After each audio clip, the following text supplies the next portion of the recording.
Buenos días amigos, hoy jueves 1 de marzo, tercer mes de este año.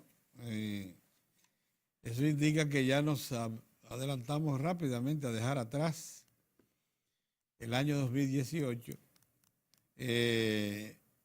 y no reparar tanto en la cercanía que uno parece todavía sentir de los eventos de diciembre.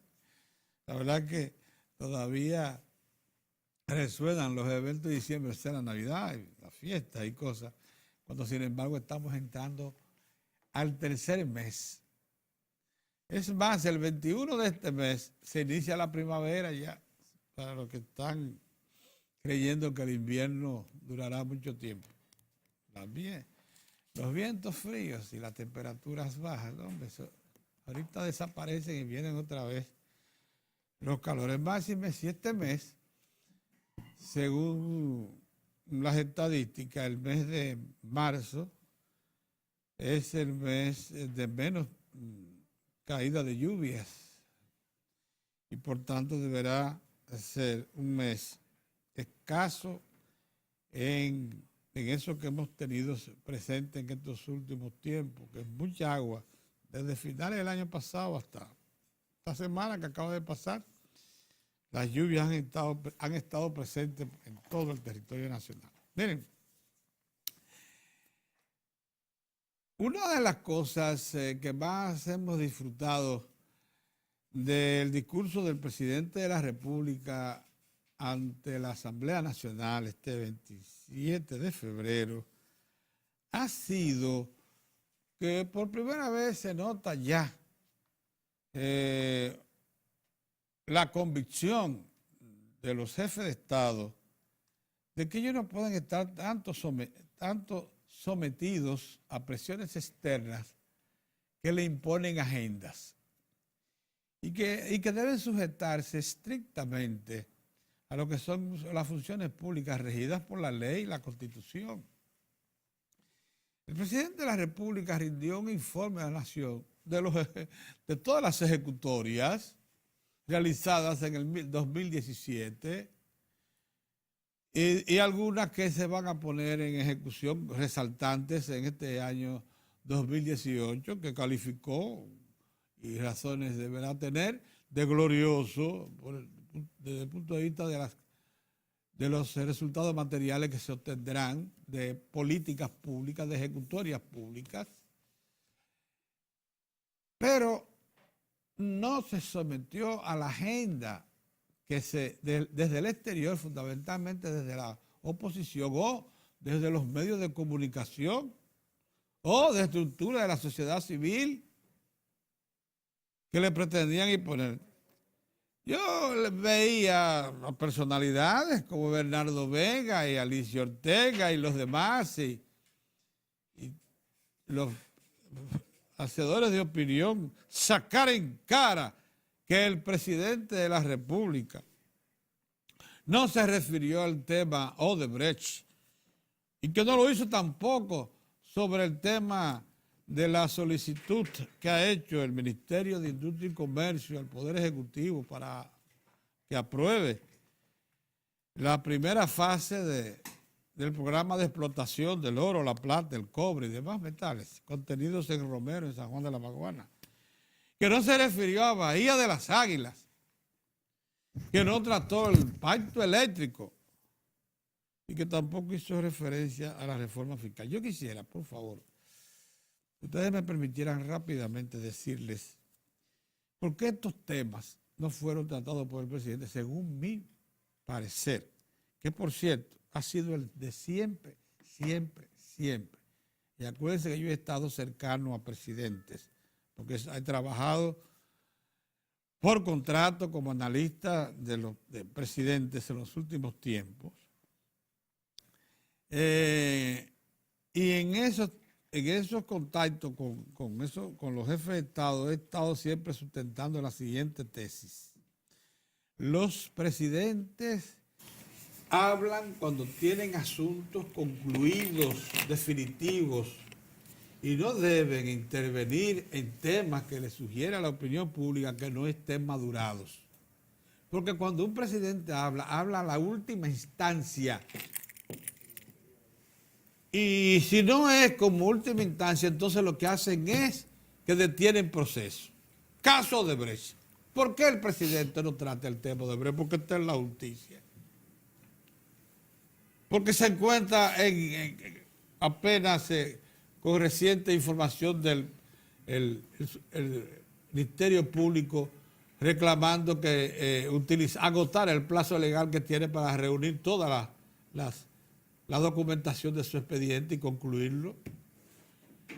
¿Por qué no toca Romero? Porque el presidente de la República en este momento tiene en su despacho el proyecto de ley que reforma la Ley General de Minería, que tiene ya 47 años, que le fue sometido por su Ministerio de Industria y Comercio. Incluso está pendiente de recibir un proyecto de ley ya prácticamente concluido, lo anunció el Ministerio de Energía y Minas, para crear un reglamento que determine cómo usar el fondo minero que crean los contratos de explotación, de manera que eso no sea uso medalaganario de las instituciones o del sector financiero. ¿Por qué no trata todavía de la seguridad? Bueno, porque no lo tiene definido, porque no tiene una propuesta todavía. De la misma manera que lo hizo con...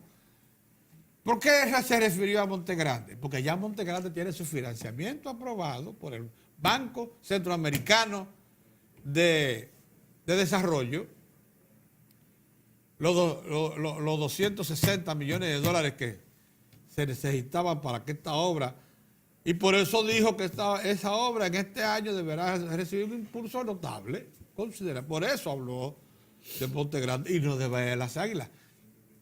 Evidentemente, porque no está conformada la iniciativa que se está negociando con el sector privado.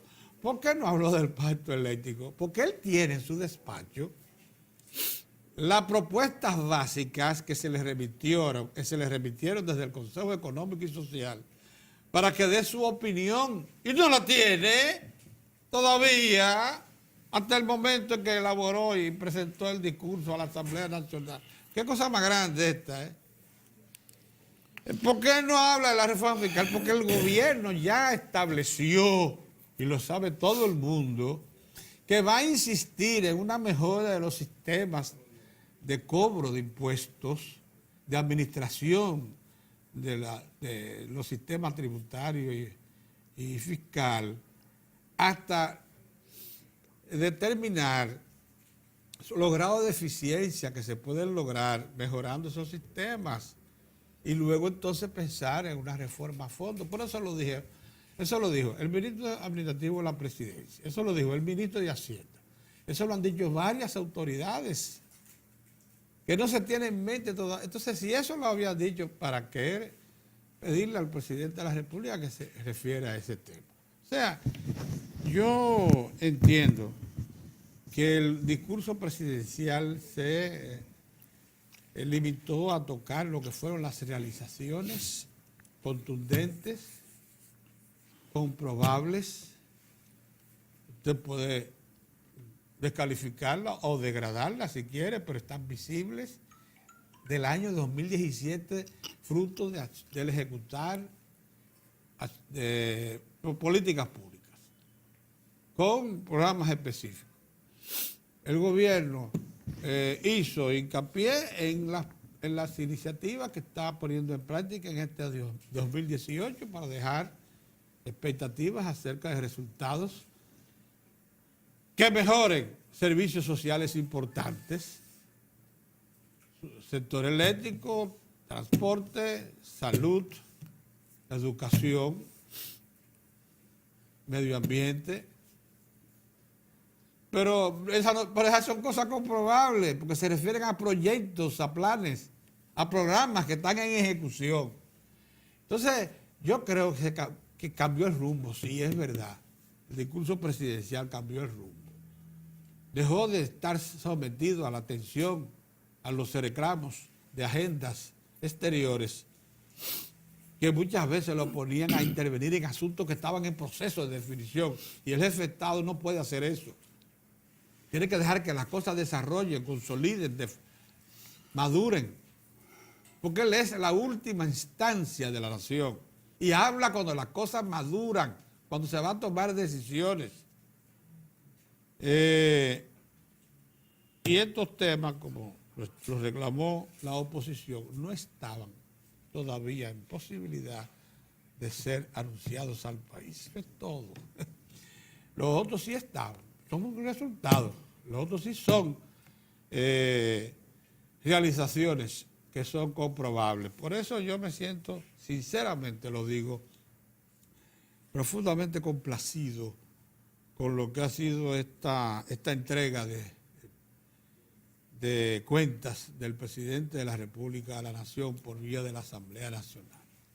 Porque allí ya no debe haber especulación, porque allí ya no debe haber interpretaciones. No, usted califica simple y llanamente lo que son las acciones públicas. Ahí están los resultados. El presidente los dio a conocer al país y dijo lo que está en proceso. De qué manera muchos de esos resultados pueden cambiar para mejor mediante aplicación de políticas públicas que le den continuidad. Así que yo, buenos días, don. Buenos días. Buenos días, Pedro. Buenos días, don Héctor. Héctor.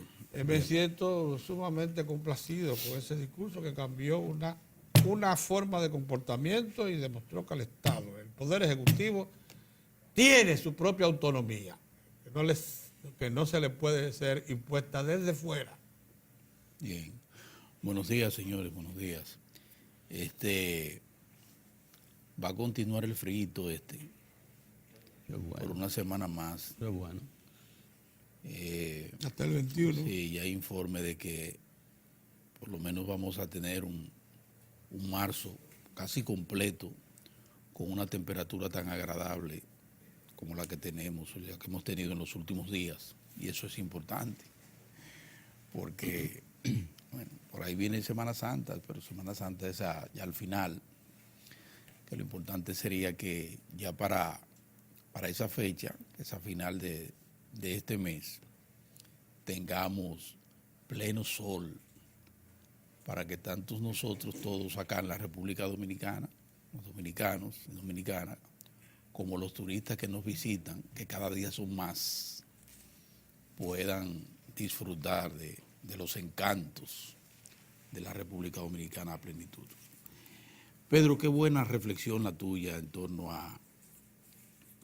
al discurso del presidente y a las cosas que se le reclamaban para que lo tocaran en su exposición, bien amplia, por cierto, del 27 de febrero, pero como tú indicas, los presidentes tienen su momento, tienen su tiempo y su criterio para tratar tales o cuales temas, pero hay un elemento fundamental que yo creo que sí hay que resaltar, y tú eso lo vienes repitiendo desde hace mucho tiempo, y no lo dices porque simplemente lo crees, sino porque lo has vivido ciertamente al lado del presidente.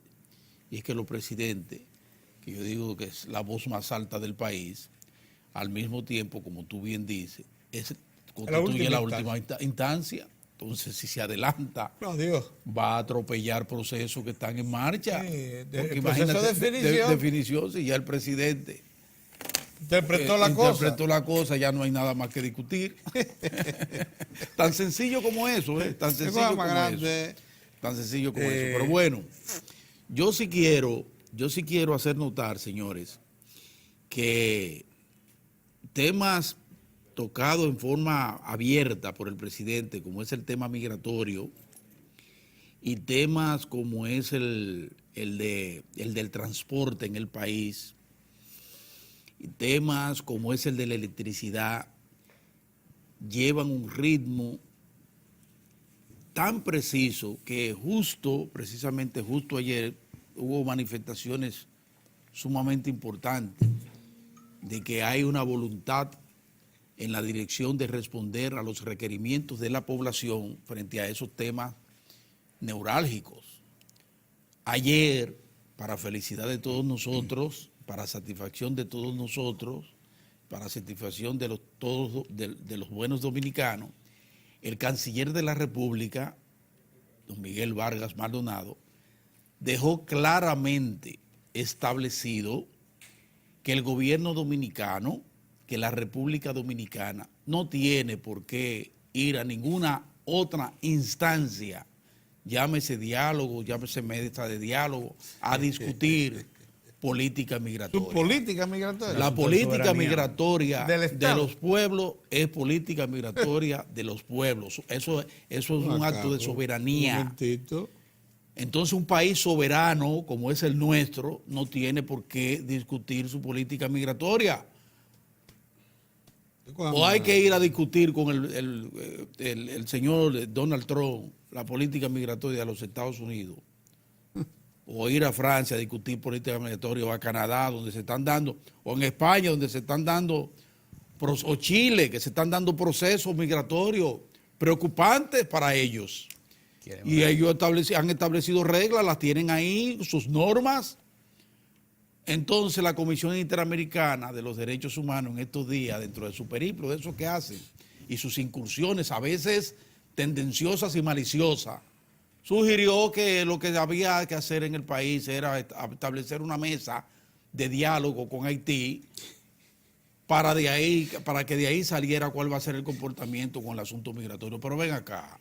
Inaceptable. Eso, además de ser una frescura, Es un exceso. un exceso, es como ponernos nosotros como si estuviéramos todavía con taparrabos.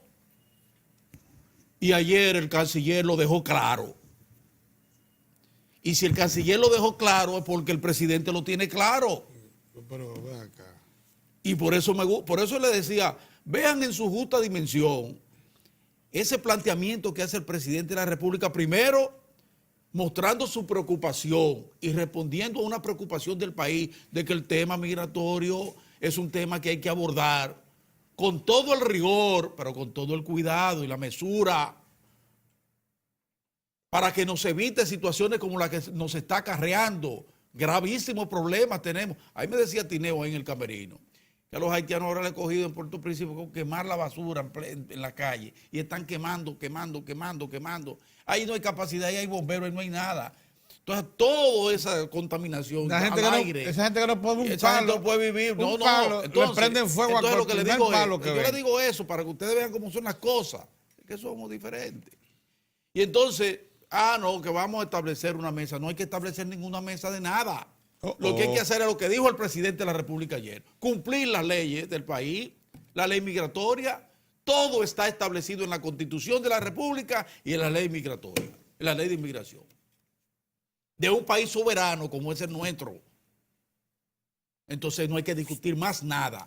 Y no hay ningún tipo, como decía el canciller, no hay ningún tipo de acuerdo ni mandato bilateral o multilateral que obliga a ningún país a discutir nada que tenga que ver con el derecho soberano de establecer su política migratoria.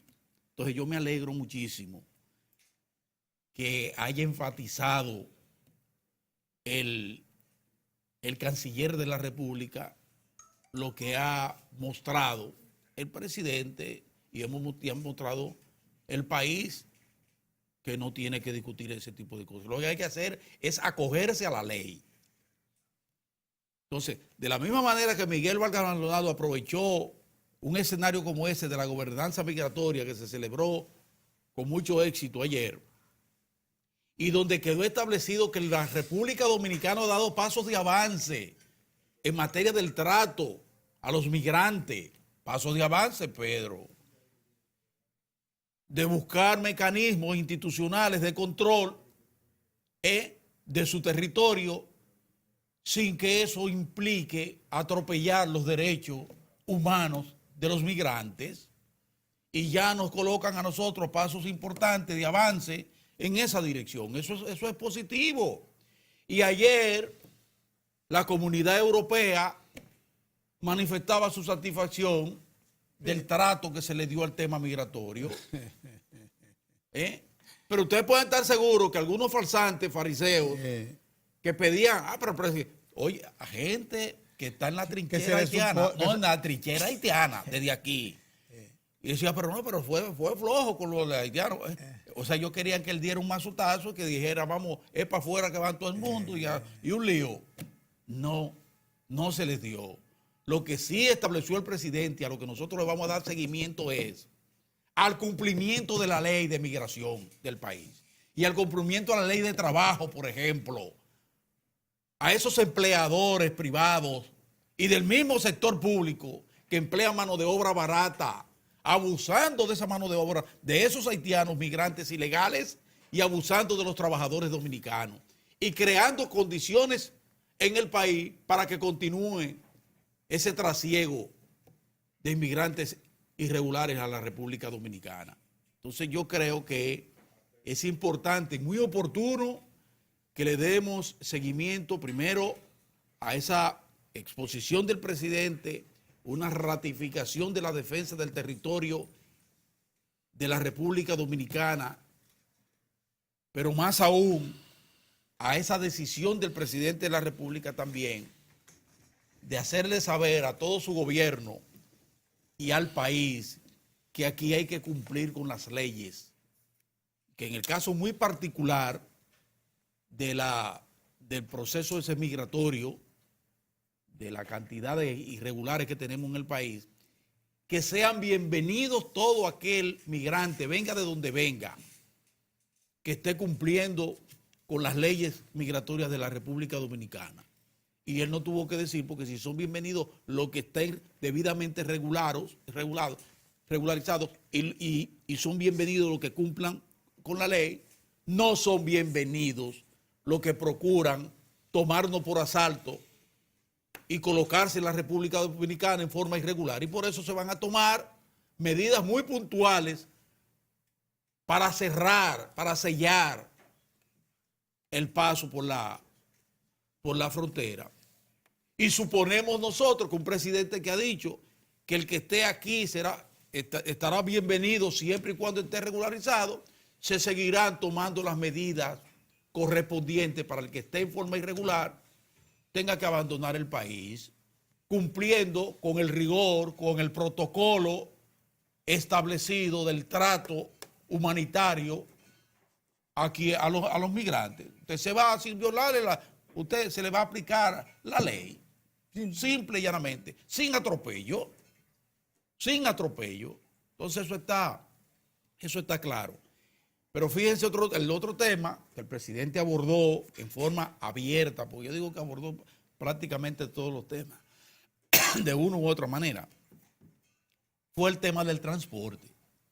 Y el presidente dio buenas noticias, en el sentido de que el proceso que se ha iniciado en el país, que hay en el país, de reforma del sector transporte a partir de la modificación y de una nueva legislación, de una legislación moderna en materia de tránsito, transporte y seguridad vial en la República Dominicana,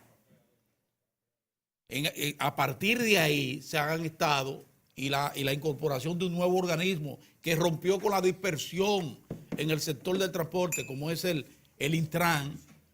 Bueno, se están tomando medidas que día a día nos aproximan, nos llevan, nos conducen a la solución de un problema que tanto nos acogota, que nos fastidia, como es el problema del caos en el transporte público de pasajeros, como el transporte de carga en el país. Y ayer el Intran dio un paso más hacia adelante, iniciando un proceso, un plan piloto, para lo que deberá ser la reorientación de vías y de puntos a favor de la seguridad de los peatones, Se van a comenzar a instalar los semáforos para peatones.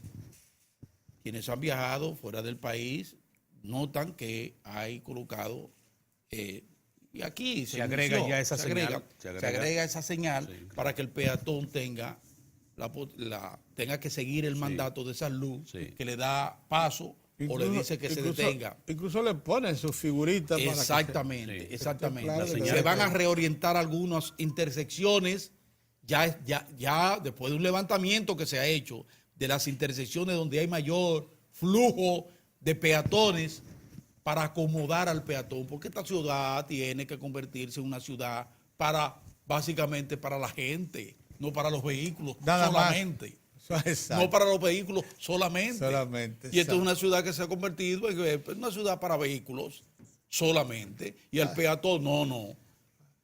Tiene que incorporarse al peatón, a todos los peatones, porque a las personas especiales también. Hay que hacerle sus rampitas. Sus rampas, exacto. En las avenidas. En todo. Y comenzar a pensar en que los buses tienen que tener también su rampa. Tienen que venir ya establecidos para rampa para que puedan, con la gruita, subir a personas con discapacidad. Porque hay que pensar es en la gente. No es eso lo que dice el presidente, que es un gobierno para la gente y por la gente. O por la gente y para la gente. Tiene que ser así. Bueno, pues entonces hay que pensar en la gente en todas sus condiciones. Entonces, ayer se dio un paso importante en esa dirección también, con ese trabajo que inicia el Intran también con los peatones.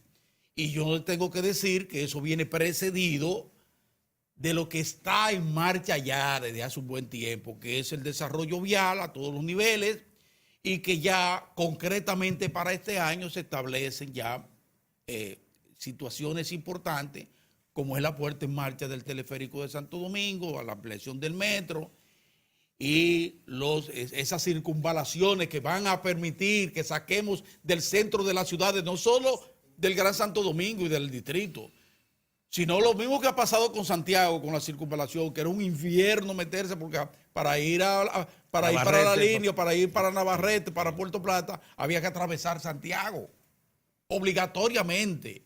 Y entonces eso era un caos para los residentes allí, para los que están ahí permanentes y para los que cruzaban ida o vuelta hacia la línea noroeste o hacia la costa atlántica, ya por Puerto Plata y esa zona. Pues tiene su circunvalación importante que agiliza el tránsito. Lo propio se está haciendo aquí con el Santo Domingo, y lo propio se hará en Azua, y lo propio se hará en San Francisco de Macorís, y lo propio se hará en Baní, porque hay que pensar en la gente. Ese fastidio de esos camiones que son un peligro. Fíjate ayer ese problema ahí en Jaina con un minibús que se llevó una familia, una señora con sus 2 niños y un sobrinito, porque esas son otras de las cosas que hay que enfatizar y en lo que están. Ya, la ley contempla ya el asunto de los puntos en la licencia. Gonzalo, eso es difícil para que te cogen la acera para construir. Eso es otra cosa. Todo ese tipo de cosas. Ojalá el ayuntamiento está en marcha eso. Pero para eso iba a decir ya finalmente, para pasarle a los colegas. Eso va a necesitar de la participación entusiasta y responsable de los cabildos, de las alcaldías. Quiero ver por lo menos yo quiero ver a una alcaldía del distrito como que se ha hecho la loca, como que no está en eso. No está en eso. Más involucrada junto con el Intran y con la ME, que cambió el nombre, la ME, se llama de otra manera. Dije sí. Bueno. Como dice Susana Soraya, no es lo mismo atrás que en la espalda. Pensé mucho en don Rafael Herrera. Sí. El asunto es integrarnos todos a solucionar un gran problema que le crea muchísima angustia a todos, a ricos, a pobres, clase media, a todo el mundo, que es el problema del tránsito en la República Dominicana. Buenos días, don. Saludos amigos, saludos. Bueno, hay varios temas interesantes. A mí lo que siempre nosotros aquí hemos abogado es para que se eleve el debate político. Sí, claro. Para que se discutan cada tema en particular, se ausculten y se produzcan posiciones divergentes, al fin de lo cual el país podría tener una idea y un parámetro más adecuado, ¿sí? Y poder compaginar una y otra posiciones. Pero a veces la clase política dominicana, en sentido general, apuesta mucho a lo estrambótico. Al mundo se está acabando. Sí. Mañana mismo se va a acabar, se va a dividir la tierra por la mitad a causa de falta imputable al presidente de turno. A causa de él, la tierra va a dividir exactamente por la mitad y nosotros vamos a quedar en la mitad más mala. Eso lo dicen. Y lo digo porque ante un discurso, ante una presentación de cuentas del presidente de la República, un acto de ley, un acto constitucional, un partido político de oposición ha debido reflexionar y cada tema tratarlo, un documento. Podría ser mañana, el lunes, sus técnicos hablar y respecto a lo que dijo el presidente a esto, nuestra consideración es esta y esta y esta. Y al final sacar un resumen que debe ser negativo, si esa es la actitud que se toma siempre, pero por lo menos que la gente razone, algún documento o algo. Y eso tiene un brote hacia toda la sociedad y hay expresiones como esa de que nada es nada. ¿Y cómo es? Todo esto. Y todo esto. Y ahí nos quedamos y damos vueltas. Nada es nada y todo esto. Por ejemplo, usted decir que en los 18 años de gobierno del Partido de la Liberación Dominicana, el país ha sufrido un atraso y que su miseria se ha acentuado. Ese trambótico y es ridículo. Usted puede señalar las falencias fundamentales que tiene la sociedad dominicana y atribuírselas, si usted quiere, a los gobiernos del PLD. Pero es usted decir que este país ha sufrido un retraso o un atraso a partir de los años de gobierno PLDista, no parece como razonable establecer. Quizá usted podría decir, no hemos avanzado lo que debimos haber avanzado, debimos estar más adelante. Bueno, yo lo admito. Es decir, yo no estoy llamándole la atención a la oposición para que no juegue su rol. Yo lo que quisiera es que no fueran ridículos, nada más. Yo quisiera como que uno se empleara más a fondo y obligaran a todos los demás actores a también emplearse a fondo o para responder o para defender posiciones, porque así es que una sociedad avanza. Una sociedad no avanza sobre las medias verdades o medias mentiras, o a veces la mentira completa. Yo quisiera, respecto de lo que dice el PRM, que dice, el Partido Revolucionario Moderno afirmó que los gobiernos del Partido de la Liberación Dominicana han sido negativos para la población dominicana. Al ofrecer un informe sobre el discurso del presidente, la Comisión Ejecutiva del PRD sostuvo que el mandatario mostró una vez más que hay dos países, uno de la opulencia, que se le atribuyen al PLD, y el otro de la pobreza y desesperanza. Si nosotros, Pedro me enseñó una nota que vino en el periódico El País, que lo hace a propósito porque sabe que es el tema que nosotros hemos estado manejando. Es decir, el tema sobre el cual nosotros hemos querido explicarle a la población que cuando se hable de endeudamiento, se tiene que hablar de déficit fiscal como solución uno al otro. Usted dice, se necesita reducir el déficit fiscal. Yo le digo, bueno, pues también se necesita reducir el endeudamiento. Se necesita reducir el endeudamiento, entonces se necesita reducir el déficit fiscal. Es lo mismo que, ¿por qué usted toca la campana? Porque yo soy bonzo de la iglesia. ¿Y por qué usted es bonzo de la iglesia? Porque toco la campana. Pregúntame, si me preguntas por aquí, te voy a decir que soy bonzo, y si es por el otro lado, te voy a decir que toco la campana. Si tú me preguntas por qué el déficit fiscal, yo te digo por el endeudamiento. Tú dices, ¿por qué el endeudamiento? Bueno, porque por el déficit fiscal. No se sabe si primero es la gallina, claro, o es el huevo. Tú no tienes los ingresos. Tú me dices, sí. ¿Y por qué el déficit fiscal? Bueno, por el endeudamiento. ¿Y por qué ambos? Para evitar un problema. Bueno, porque se requieren más recursos, porque la sociedad reclama mejora de servicio y entonces se requiere.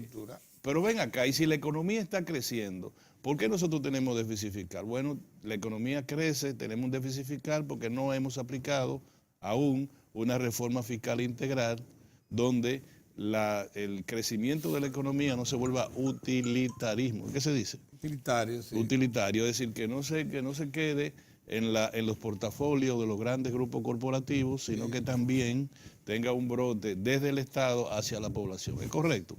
Entonces, cuando se habla así, uno dice, bueno, hay un retraso con el metro. Este país está peor que en 1996.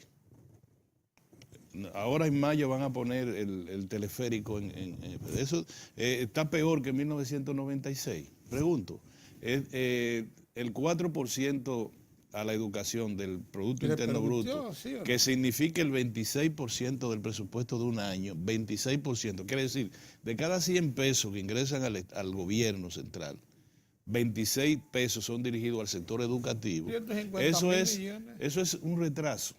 Eso es un retraso. El nivel del crecimiento de áreas vitales para el país como turismo, agropecuaria, quieran que no. Yo no sé si se siembra más yuca, más batata, si tenemos... No, yo digo los aportes que realiza la agropecuaria al producto. En El año porcentaje. 2016, 10% y ahora 7%. Exacto. Con todo y las tormentas. Con las dos tormentas que motivaron. 7. Entonces, la agropecuaria, turismo, exportaciones, subió por primera vez los 10.000. Cuando hablamos de exportaciones no tradicionales fundamentalmente. Están por encima de los 10.000 millones de dólares a este año. Sí, superó ya la barrera. Superó. Entonces, estamos antes. No, usted me puede decir lo que usted quiera. Usted incluso me puede señalar que hay algunos males que no se han podido resolver y eso se puede entender. Estoy hablando del buen juicio. No estoy ni siquiera criticando un documento de la oposición respecto a un planteamiento hecho por el presidente de la República respecto al desempeño del país en un año determinado que fue en el 2017. Es más, yo, si fuera de parte del redactor de ese documento, yo diría, vamos a centrarnos en el 2017. No vamos a decir que los 18 años del gobierno del PLD son malos. Vamos a decir que el 2017 es un gobierno malo. Y ya, porque ¿cómo usted puede decirle a este país que estamos peor que antes de 1996? Usted no va a hablar de la red vial que tiene el país, entre puentes, entre túneles elevados, carreteras de primer nivel. Usted va a decir que no, entonces no sean entrambóticos. Pero ya que hablamos de eso, ¿cuál es el país, Pedro, que sirve de referencia para para la región, para Centroamérica y el Caribe? ¿Cuál es el país? Se menciona Costa Rica. Ok, Costa Rica. Yo quisiera ver, nada más decirle este primer párrafo que aparece en el país, en el diario El País, la edición encartada en el periódico El Caribe de hoy, ¿verdad? Y lo estamos señalando. El déficit fiscal es el principal reto del futuro presidente de Costa Rica. Una bomba de tiempo amenaza el modelo de bienestar de Costa Rica. El vertiginoso aumento del déficit fiscal que cerrará este año en un 7% y de una deuda pública que ya alcanza el 50% del PIB. Lidiar con estas amenazas para la estabilidad del país será el principal reto del candidato que salga elegido en la segunda vuelta de las elecciones presidenciales del 1 de abril. Es decir, estamos hablando de Costa Rica, que de verdad ha sido para todos los que vivimos en esta parte del mundo el paradigma del estado de bienestar. Educación, salud, transporte, vivienda, seguridad social. Y miren cuál es la situación. ¿Cuál es el reporte del primer mes de este año, enero, del Banco Central? Que la economía dominicana creció en un 7%. Mes de enero, una expansión de la economía y que los niveles de estabilidad de los principales indicadores monetarios se mantuvieron en sus indicadores adecuados. ¿Cuáles son? Además de que las reservas pasaron a 8.000 millones de dólares. dólares. Ahora, nosotros sí tenemos un problema de déficit fiscal, pero el déficit fiscal de nosotros es 2.3 del PIB. Nosotros tenemos un problema de endeudamiento, pero el endeudamiento ahora mismo es 43% global. 41 puntos y algo global. Es decir, no compararse no es bueno nunca, pero sin embargo nos permite una referencia. No nos comparemos con los Estados Unidos, comparémonos con el país que nosotros podemos llegar a ser igual en un tiempo relativamente breve de la historia. Costa Rica. Costa Rica ahí está. Nosotros somos ahora mismo, porque no nos podemos comparar con Panamá, porque Panamá es un centro financiero mundial. Es decir, la naturaleza económica de Panamá es muy distinta a la nuestra. Panamá es un país que tiene 3 millones de habitantes. Tú vas desde Ciudad de Panamá a la ciudad esta que tiene Colón. A Colón, y tú no vas a encontrar una vivienda en todo el camino. No. Y es como de aquí a Boca Chica. Pero es verdad. Es mentira que te digo. No vas a encontrar una vivienda de finca. Por eso en los años 80, cuando los asaltos no eran en América Latina un problema como hoy lo afronta, en esa zona se aprovechaban los delincuentes porque había gente que salía por la zona de hacer negocios. Sí, ¿usted sabe por qué compararnos con Costa Rica? Costa Rica tiene un problema ahora mismo migratorio, como no quizá al nivel de nosotros no, pero un problema serio. Sí. Es la migración de los nicaragüenses, que han traído consigo, por razones que yo no tengo por qué comentar, la violencia, la delincuencia, la criminalidad. Ya tú andar por la avenida Segunda de Costa Rica, o estar en Orejuela, ¿cómo se llama? Sí. Ya no es seguro como antes. Ya te atracan, ya te quitan los celulares, ya eso, ya hay criminalidad, ya hay droga. Sí. Y por un problema de la migración. Y Costa Rica tiene 50,000... Parece su chapito también, con planes de drogadictos. Sí, ya Costa Rica tiene, igual que nosotros, relativamente 50,000 kilómetros cuadrados, relativamente la misma cantidad de habitantes que nosotros. Bueno, ese es el ejemplo que uno puede poner. La República Dominicana, a mi modo de ver, en toda América Central y el Caribe, y comparado, guardando la distancia con las grandes economías de América Latina, vamos por buen camino. Yo pienso que al gobierno lo que tenemos que llamarle la atención es en temas puntuales.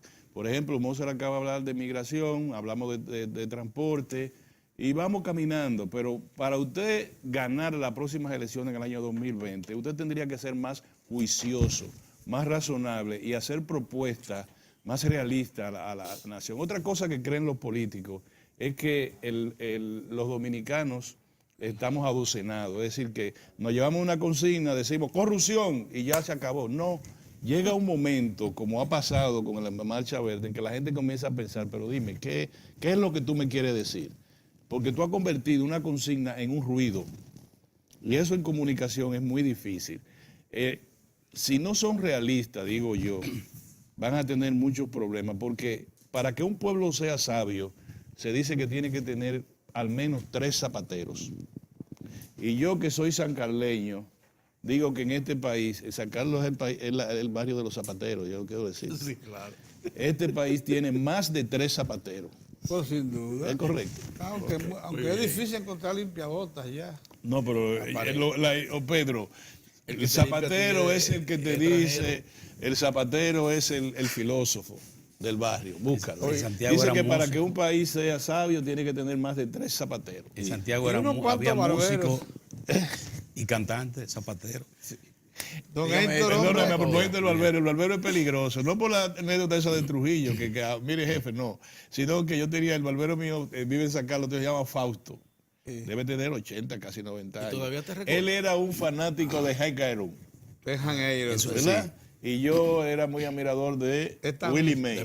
De Willie May. Entonces, él era como Gago. ¿Qué es lo que tú estás diciendo? Y me hacía círculo y digo, no, Hank Aaron es el bueno.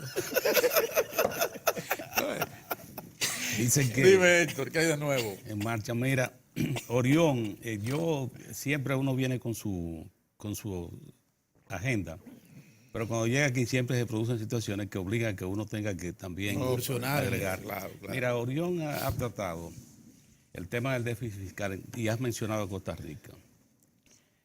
¿Usted sabe cuánto es el déficit fiscal de Costa Rica? 8.2. Pero fíjate qué es lo interesante, cómo la comunidad política muestra una madurez en la discusión.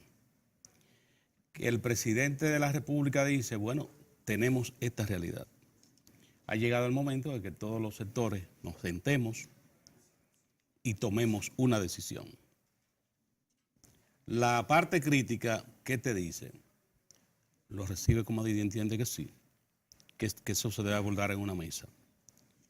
Y ustedes dicen, ¿y por qué Costa Rica 8.2 el déficit fiscal?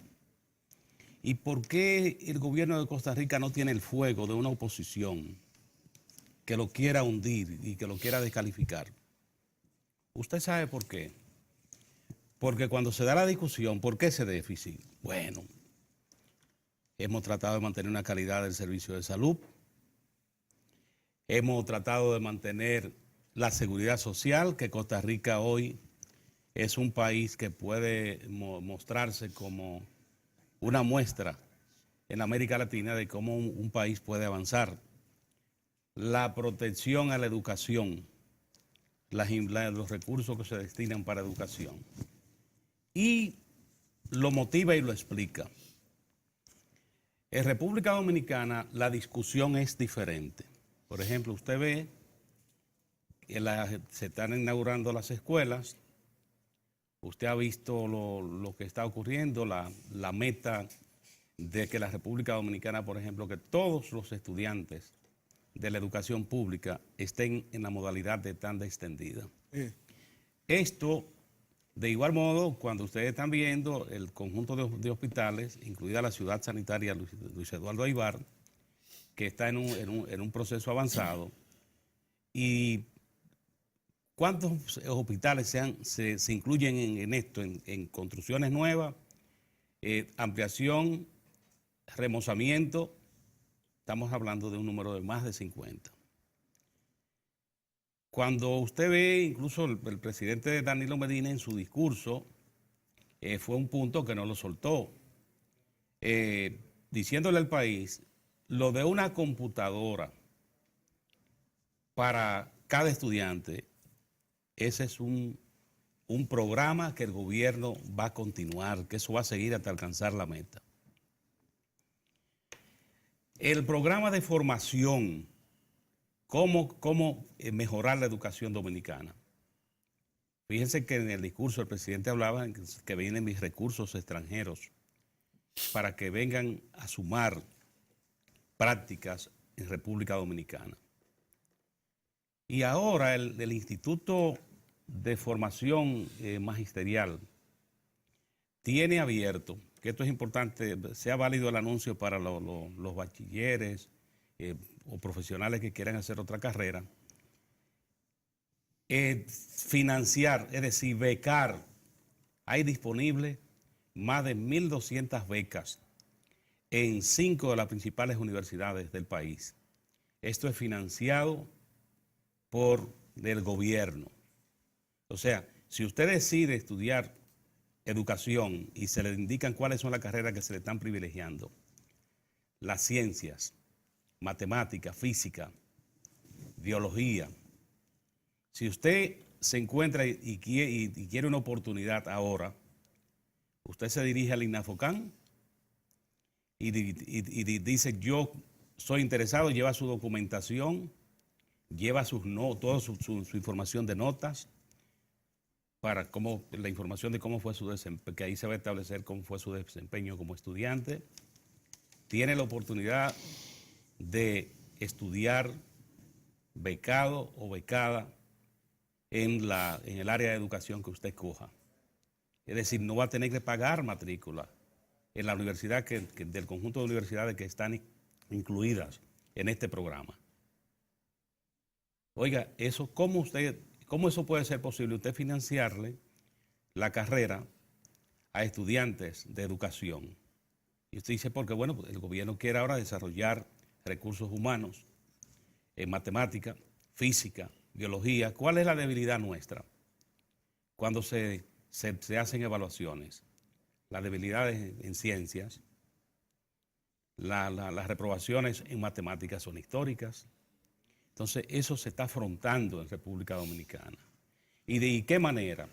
Formar nuevos recursos especializados, estimularlos a que lo hagan los que tienen vocación y quitarle y decirle, no se preocupe, usted no va a pagar. Esto solo va a financiar el Estado Dominicano con dinero del contribuyente. El programa de las computadoras, eso es una inversión que se hace, eso cuesta dinero. Entonces, cuando veía el caso de Costa Rica, digo, qué interesante, cuando hay una comunidad política madura, cuando hay un empresariado maduro que vive un proceso, que lo sigue y que no se considera ausente de ese proceso. Porque solo vean lo que ha logrado el país. Por ejemplo, cuando ustedes ven la base legal nuestra, lo que ha logrado el país. Oiga, ahí hay participación de la oposición. Imagínense que la administración pública se planteara, vamos a excluir a la oposición. Oiga, así no avanza una democracia. La República Dominicana ha logrado avanzar precisamente porque cuando ha llegado a la hora de tomar decisiones, la oposición ha tenido su oportunidad. En un proceso como este, que está viviendo República Dominicana, la oposición debiera ser un actor presente, informado, actualizado. Orión ha referido el discurso del PRM, pero oigan otro detalle. No sabemos cómo los economistas no le explicaron esto. Oiga, cuando la República Dominicana se da una información, y esto lo dijo el presidente en el discurso, que a mí me llamó la atención, bueno, ¿y por qué hace la explicación? ¿Qué decía? ¿Qué dijo en el discurso? Oiga, cuando se crea un empleo, ese empleo se contabiliza como un empleo que va a la seguridad social. ¿Y quién va a la seguridad social? La empresa que crea el empleo lo comunica a la seguridad social, hace el pago por ese trabajador, en ese pago participa el empleador, participa el trabajador, y eso aparece registrado en la seguridad social. Por eso la TCS le puede decir a usted cuántos empleados han entrado, cuántos dominicanos han entrado al conjunto de empleados o trabajadores formales. Porque no hay oportunidad de especular con eso. Porque eso va ahí y la tesorería recibe esos recursos mensualmente. ¿Por qué usted cree que el trabajador, un empleado, tiene el seguro médico, tiene el seguro de riesgo de salud, tiene el fondo de pensiones? Bueno, porque es formal. Se paga. Porque es formal. Eso es formal. Si usted es informal, no está ahí. Entonces, cuando el presidente ha dicho que se trazó la meta ustedes recuerdan que eran 100.000 empleos, lo que ha ocurrido en su periodo es que siempre ha superado. Por ejemplo, ahora el número supera 120.000. Sí. Oiga, tener el cuidado, por eso bien que Orión refiriera el caso de Costa Rica, y yo llamaba la atención sobre la madurez. La madurez. Uno dice que si son los partos de dolores que hacen que la gente madure, porque yo siempre le digo a los amigos que entran en discusiones, que Costa Rica, digo, ¿tú sabes cómo fue? En Costa Rica había un político, Echendi. Echendi se le ocurrió hacer una mansión en una parte alta. Y entonces cuando uno anda con un costarricense y llega a ese lugar, por ese lugar, ve esa casa abandonada. Y uno dice, ven aquí, ¿qué pasó aquí? Y dice que fue ese hombre que se hace una mansión y era como una manera de aislarse de la sociedad. Y lo han dejado ahí los costarricenses para que la gente vea ese monumento. Entonces, ¿cómo llegaron los costarricenses a donde están?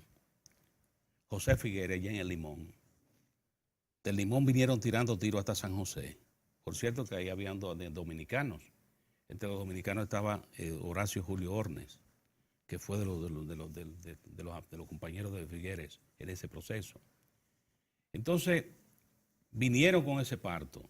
Y ahí es donde Costa Rica toma la decisión de destinar sus recursos de Fuerzas Armadas, por ejemplo, para la educación. Para la educación, Costa Rica no tiene Fuerzas Armadas. Tiene un cuerpo de policía especializado que ahora lo han estado fortaleciendo por los problemas migratorios, precisamente. Pero lo que quiero decir es esto, la madurez y la comprensión del proceso que está viviendo Costa Rica, su seguridad social, que para la América Latina siempre ha sido un elemento de atención. Oiga, todo por esto. Y recordar también que en el día de que no se pase por alto siempre alguna nota de información histórica.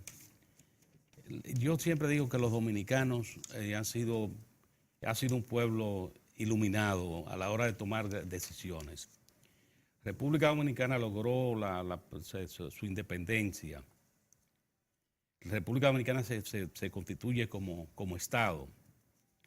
Señores, y cuando uno ve los papeles, se va atrás a ver papeles, uno dice, la visión que estos hombres y mujeres tuvieron de moderación y de respeto a la dignidad humana.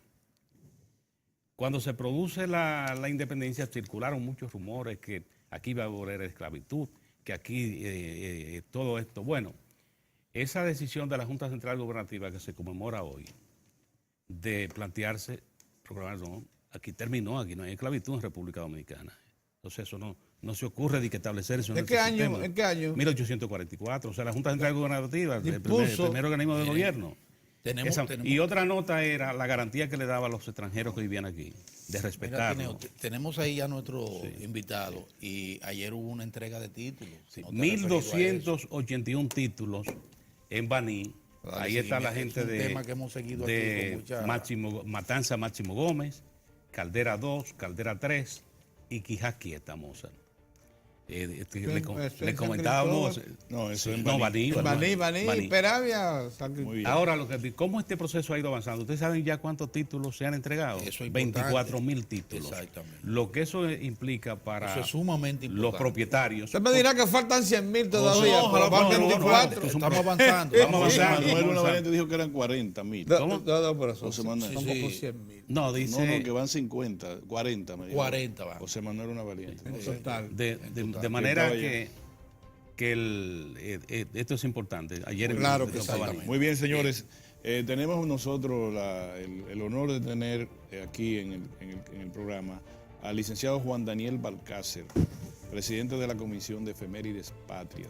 Un gran trabajo ha realizado durante muchos años nuestro apreciado amigo intelectual, escritor, Juan Daniel Balcácer, que lo vamos a tener para hablar de ese tema, que es un tema relacionado con el fervor patriótico, la ética y la civilidad. Todavía la esta mañana ciudadanía. había yo un grupo de jóvenes improvisados ya como orientadores públicos. Poner, diga improvisado. preguntarse por qué solo a Duarte se le tiene una fecha especial y no también a los demás patricios. Tú sabes que hoy debemos preguntarle a Juan Debiera Daniel ser así. por qué se destaca Duarte como principal prohombre de la nación. Muy bien, vámonos a un cambio, Volvemos. mis queridos amigos y amigas, y vamos a retornar casi de inmediato con esta interesante conversación.